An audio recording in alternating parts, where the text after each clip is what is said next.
Good afternoon. Today is the 11th of August and this is part 8 of the Slightly Shambolic Shuffle around the 2024 Cranleigh Classic Car Show that is enormous. We'll have to continue viewers because we've still got an awful long way to go. We filmed a lot but there is a lot more to do, so we shall get on with it then. Very nice 72-73 Triumph Dolomite Sprint here. Hello. Very much like Dolomite Sprint. Obviously the later ones use a professional. This is an early one, it's not got the head restraints. That's one of the ways you can tell the early ones from the later ones. But it's a very attractive car indeed. I like those a lot. In fact, I like them so much I bought a 1500 SE Dolomite in 2005. I didn't have it very long though because my mother wasn't very impressed with it, so never mind. 1983-1984 Opel Manta GTE.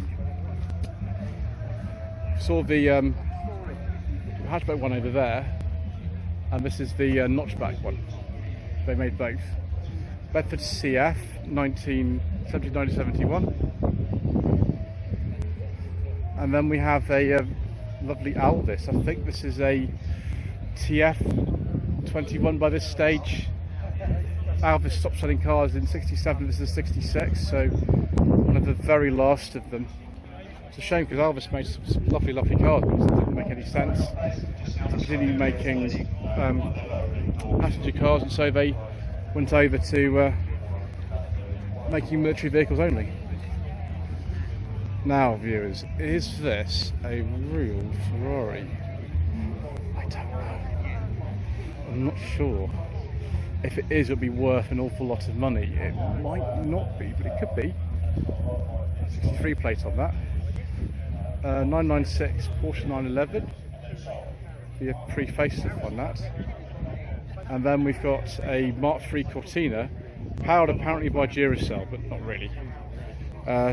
Two-door this one, facelifted Mark III. Don't know what specification that is. I think it's a Pinto engine in there. Then we get on to some more Fords. A couple of Escorts. One is a Mark II, one is a Mark I. This first one is a Mark II, 76-77 on an R. This is an L, so probably got the 1.3 engine in it. Oh, it's right, it's a 77, 1.3L. My gosh, actually got something right for a change. Then we have this car. So there's actually got a Southampton plate, this Mark I 1300 GT, 71-72 on a K. Let's have a look at the rear end and see if this is a facelifted one, because the early ones have different rear lamps. I think that's actually a post-facelift one, from memory. Could be wrong. Maybe it's just an early one with a black panel. BMW Z4 2.2 litre engine, 2004. I think this was the kind of low specification one. Yeah, it's still fast though, gosh. Triumph Stag. This is a Mark II, 72-73. We saw an awful lot of these on the Stag Owners Club stand earlier on, didn't we? Back in the distant past time. And then a load of Interceptors, like a load of them. So back of the Jensen stand, so that would make sense. 73-74 this one. We'll just go down the front of them because otherwise we're going to be here forever. One next to it's actually a very rare Jensen GT. It's the coupe version of a Jensen Healey. They didn't make these very long actually, but all production, the Jensen Healey and the GT finished in 1976 and that's in 1975, so quite a rare car. 72-73 Interceptor 3, 73-74 Interceptor 3, 74-75 Interceptor 3, and then another CV8, another 65 like the other one we saw. This one I prefer though. We have a beige leather interior with wood, and you can feel like Steve Forrest from the Baron driving around in this. It's a reference most of you won't get at all, I don't think. But yeah, there's the other one, also a 65 that we saw earlier. Another Jensen Healey. This one is a Mark II. Imagine it would be like a 74, this one.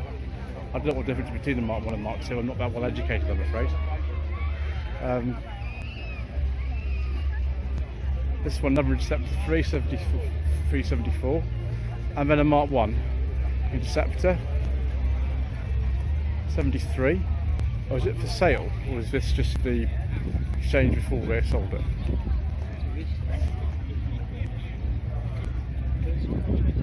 $20,000 miles. 20,000 miles, is that right? Crazy.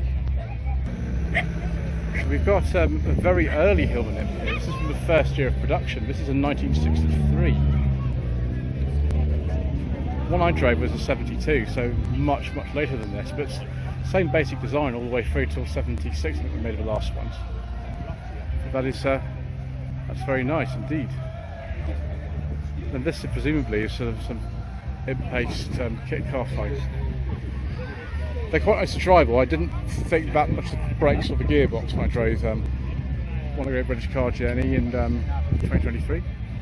Right, next section. 2011 whereabouts, so the Civic Type R. I think this is an FN2 memory. I don't ask me to confirm that. Such things are not really the kind of information I possess. I do however know that this is like a very tasty Mark IV Escort RS Turbo, Series 2 RS Turbo in fact. Let's take a look at the information sheet. It is, there's no exact year, but yeah, it's probably an 87 or 88. Got some different wheels on this. Cracked steering wheel.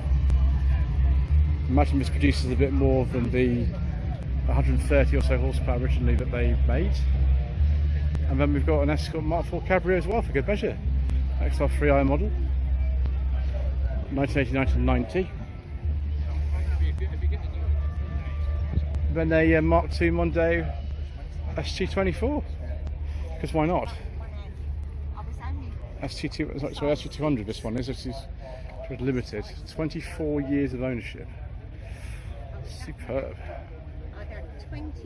And then a modified Capri here. This looks a bit like a Tickford Capri. It's not, but it looks a bit like one.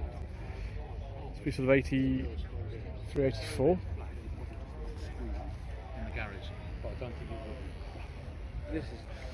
Then we've got a couple more things. Yes, we've got some things we saw yesterday in Camberley. The 2001 Impreza, and then the 306 state we can't talk about. Let's talk about this instead. This Ford Escort XR3i. Very typically 80s colour, isn't it? Now these wheels, I don't know if these are original to the car. They could be. I thought they were different on the XR3i's, but I could be wrong. And then we've got an Orion, a Mark I Orion, late Mark I Orion, actually 85, 86. As I always say, I prefer these Orions to the Escorts. It's also a personal preference. Got a couple of friends in there. Imagine this is a 1.6 injection gear. And then we've got interesting sort of Granadas and things and Sierras. Yes, please. It's Mark II Granada, superb.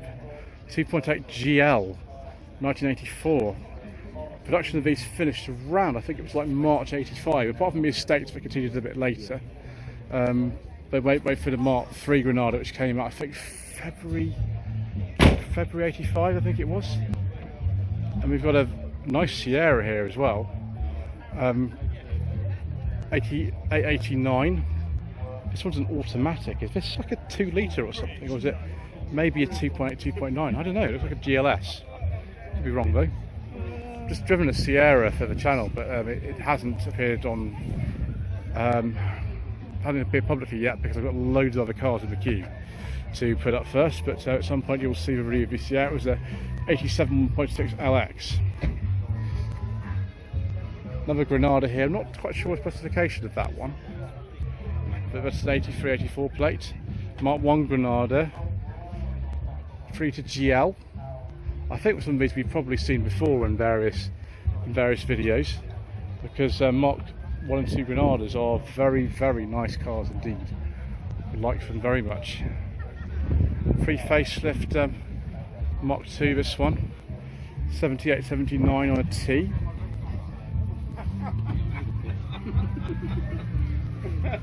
.3L, that's a rare specification. And then this Rita GXL 7374, we've definitely seen this before. This seems to be in all the shows, this particular colour. I can't remember if it's the original colour or not. I mean, Mr. Coleman, who's the Granada expert, will tell me, but looks good. And then an early Mark 1 Granada Coupe. They had two different sort of window lines depending on the year of them. This one's a right-hand drive. All of them in this country were specified as 3-litre gears.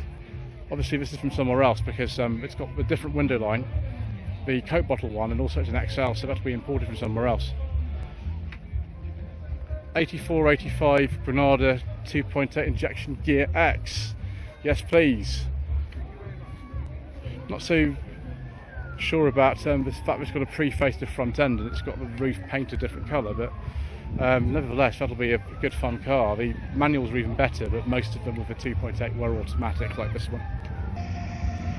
So MGA, probably a 1500 I would have thought, be from the sort of mid to late 50s.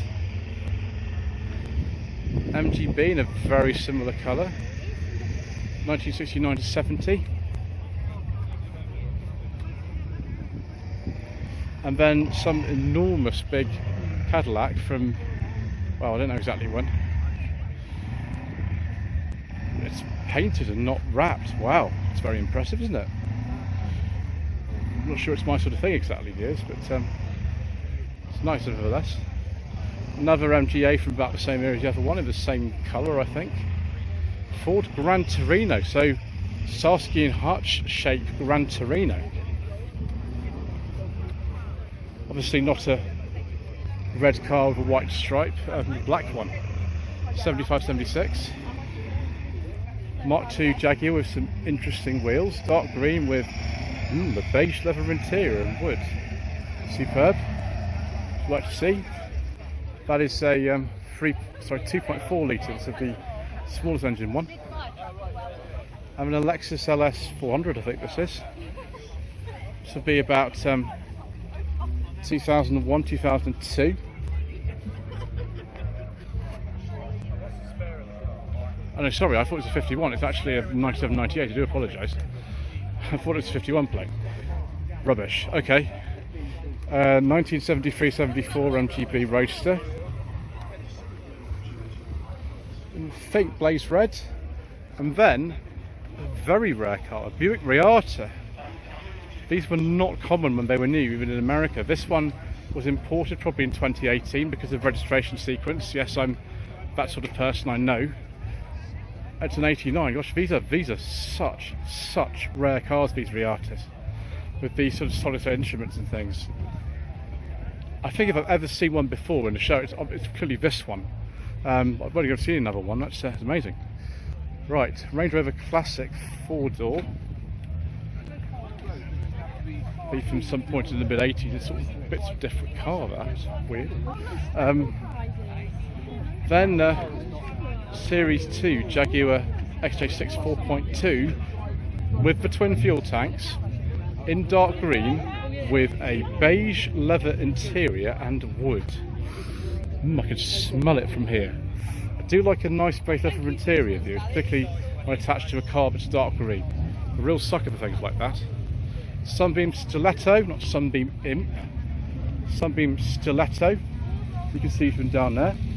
That's what these are called. 1967-68. Then a Plymouth Fury 2 from 1966. Although for some reason it's on a 67 plate. Oh well, never mind. Sometimes they do that actually with DVLA. Yeah. It's a very clean looking car. It's amazing that it survived to be turned into a replica police car. 1975-76 Triumph Stag Mark II.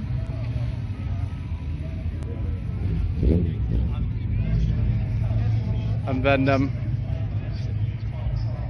don't know what this is, a 51 American car of some description. Is that a Pontiac? I have absolutely no idea. Answer in the comment section below. 1989 to 1990 Peugeot 205 GTI just before the facelift, but it could be a very early facelift one. Maybe it also was a Chevy Italia, I don't know. Cranleigh Motor Club, so a local classic car club here. Oh wow, just so very interesting. Right, okay, we'll go do this first though. Caterham 7, 1998, 1999 on an S plate, similar in age to this Mark III Golf GTI 1997, 1998 on an R. It's funny how kind of those two cars are very similar in age, but of course totally different in terms of design. Then Austin A40 Farina Countryman. Yes, we finally found one. We're looking for one of these all day, and here we go. And someone's even put an automatic gearbox in it. I didn't realise you could put automatic in these, but there we go. That's a 1966, that one. Quite late. And then a Suzuki Cappuccino, 1995, 1996 on an N. Seeing some nice rare stuff today, aren't we, viewers? Doing well. Cranleigh Motor Club also has these cars here. 2001 Mini Cooper Sport, and then a facelifted Mark III Fiesta. I wonder if this is one of the ones that a continuation car once the Mark IV would come in. Facelift came in 1994. It doesn't actually say. Yeah, maybe. I'm not sure. Is this an R50 Mini by any chance, viewers?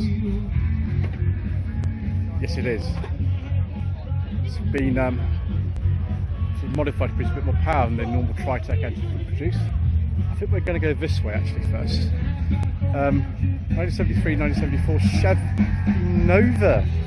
The one in Beverly Hills Cop, of course, was a 72. Then a Pontiac Bonneville 400 in 1965. Ford Ranchero Squire 1973. Plymouth, oh gosh, what were these called? Can't remember now. Yeah, I've got Roadrunner on there, but I'm not sure it is a Roadrunner. Is it a Roadrunner? Yeah, it's a Roadrunner. Obviously, it was officially licensed from Warner Brothers. I was right then. 1967-68. I thought Roadrunners were a bit more outlandish than this car, but you know, I could be wrong. I'm wrong about many things. I have been so far today. Lincoln Continental 1969. Cadillac DeVille. Isn't that a huge old thing? Be about what, 1998, something like that. Personal plate, I think, could be earlier, don't know. And a Chevy Bel Air, I think like a 55, 56 perhaps. And a Ford Torino, be about 1970, Torino Squire.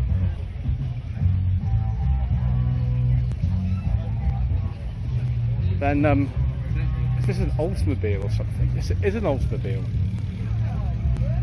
I can't believe I got that right. It says 66, it could be 66 I suppose. It's a Toronado or something like that. My American car knowledge is so poor, I don't even know why I'm here. Terrible. Yeah, don't look at my channel for correct information. Oh, right, we have to skip that one, viewers, and we go on to this green one. Mondeo Verona, 1997-1998. Sort of like a special edition of the Mark IIs.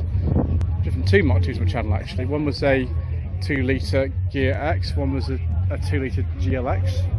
And then we've got this very nice Mark II Fiesta. It's similar to the one that I drove on Sensible Secondhand Classics in 2021, which was a 1.1L automatic. That one's a van.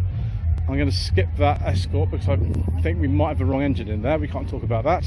So we'll have a look at this XR3i instead. Very late one. One of the very last of the Mark IV XR3is, 1990 this one. So kind of 80s, even back to 1990 registered car. Then a Rover 200 BRM, 99-2000 on a V. Everything looks very correct on this car actually.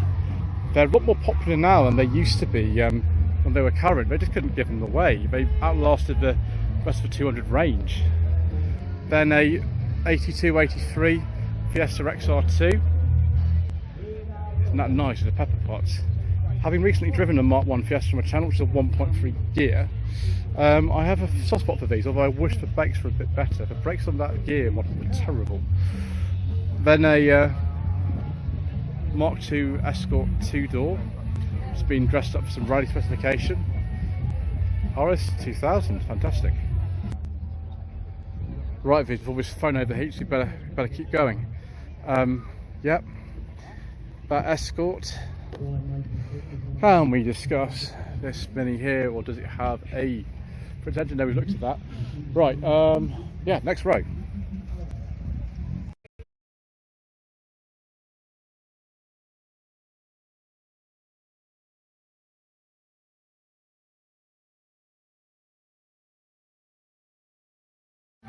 Apologies for the background noise, I'm afraid, viewers. Nothing going to do about it. 1982-83 Ford Capri 2.8 injection.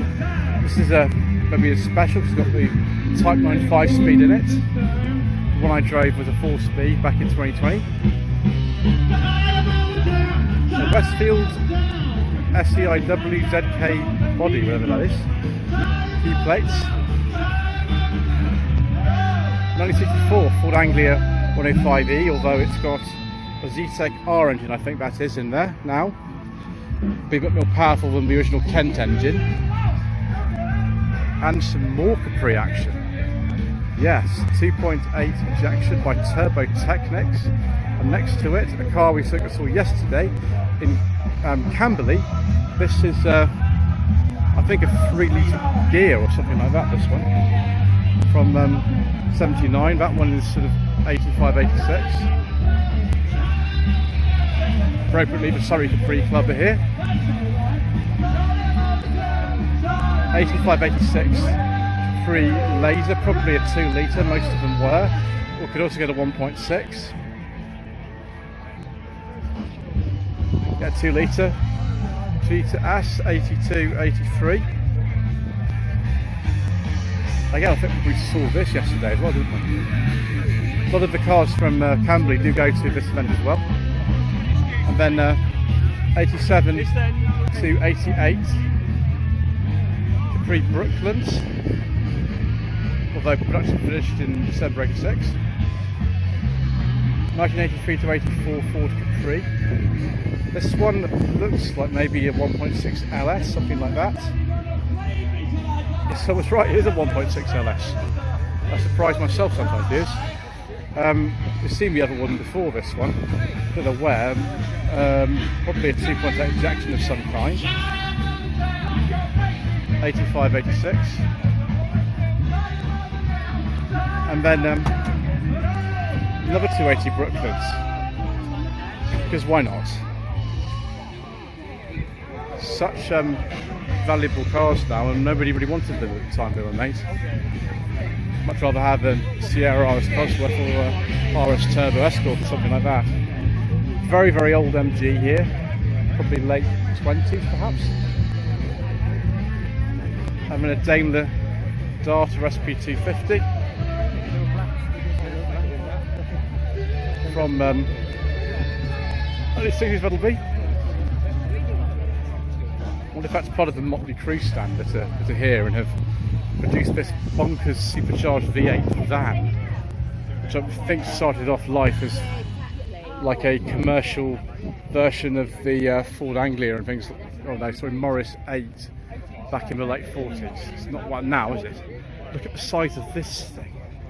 I'm trying to park that. My goodness gracious me, dude. 1967 this one is. I think this is like, I have no idea what this is at all. It's about to fall over here. It's some kind of Chrysler. Okay, not familiar with that. And then we've got colour coordinated seats for this. I'd like to say this is a popular, but it could also be the Anglia. I can't remember if the Anglia or the Prefect were the 2-door now. Right, next section. So, 1982-1983 Mercedes-Benz R107 SL. This one is the 380 SL. Austin Cambridge VA55 type. This is one of the later ones. I think this had the 1.5 engine in it from memory. The A55 Mark II, of course, was the Farina design, which came a bit later. 1991-1992 Golf GTI Mark II with the big bumpers on it. Is this a 16 valve? If it is, it will say on the back. That's just a normal one. And then one of these A55 Cambridge-based vans, but it continued in production until 1973, also with Morris badges. This is an Austin badge 1, 1968-69. 1964 Ford Anglia, but it's been sort of modified a bit. Austin A90 Atlantic. This is a rare thing to see, isn't it? It's a 1951. Excellent. Funny rear window on that. Mark 1 Granada Coupe, 1973-74. Wheels on it are perhaps not what I would personally choose, but there we go. This one is a UK spec car with gear, all the 3 litre gears in this country. This one's an automatic. We'll have a look at these Sunbeam Tigers first, and then we'll go and look at the Granadas. We'll save that for right at the end. Alpine 260 or Sunbeam Tiger. I think they were made in 1964 to 1967, these. Ford V8 engine, that is a 65. 66, this one. Bonkers car, really. When Chrysler started getting involved with the company, which started in 64 and increased in 1967, obviously having a Ford engine in one of their products was obviously not the best, so they asked them to stop making it, which of course coincided fortunately with end of production of the Alpine these were based on, so it wasn't so much of a problem. 1965. So if you were thinking of going, it might be worth just taking another hour or so. Roots Group. 1967, one of the very last ones, although there's an even later one there.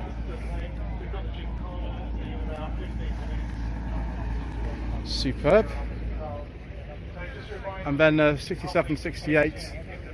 So 67 it will be because we didn't make the 68 Tiger here, which is for sale. Call 07711 016123. As Mr. Bill from the Fuel Power channel says, this could be yours.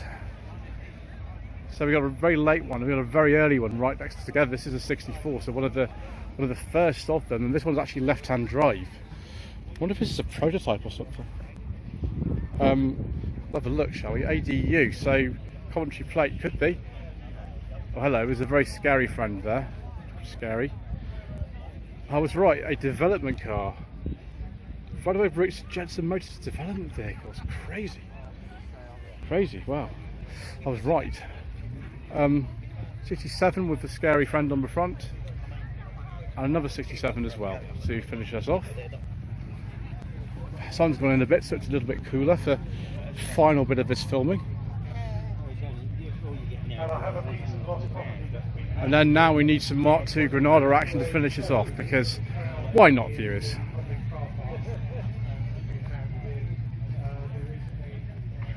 (1982–1983) Ford Granada Mark II 2.8 injection gear X, and it's got a Type 9 5-speed manual.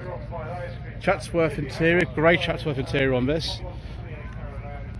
I actually in 2019 drove one of these, which is almost exactly the same specifications as this, but it's a carburettor. It's an estate owned by Mr. Coleman, rubbish mechanic, who knows more about Mark I and Mark II Granadas than probably anyone else alive, really. 1984-1985 2.8 gear X Mark II. She's 84, this one. This is a carburettor car, again with a Chatsworth interior. This one, like most of them, has the automatic gearbox, and that is a very superb way to finish off part 8. We've only got one part left to go now. I'm going to go and have an ice cream before I do that, because I'm a bit parched. Anyway, thank you ever so much indeed once again for watching. Please don't forget to subscribe to the channel, like this video, leave a comment below, and we shall see you again in the final part for even more incorrect information.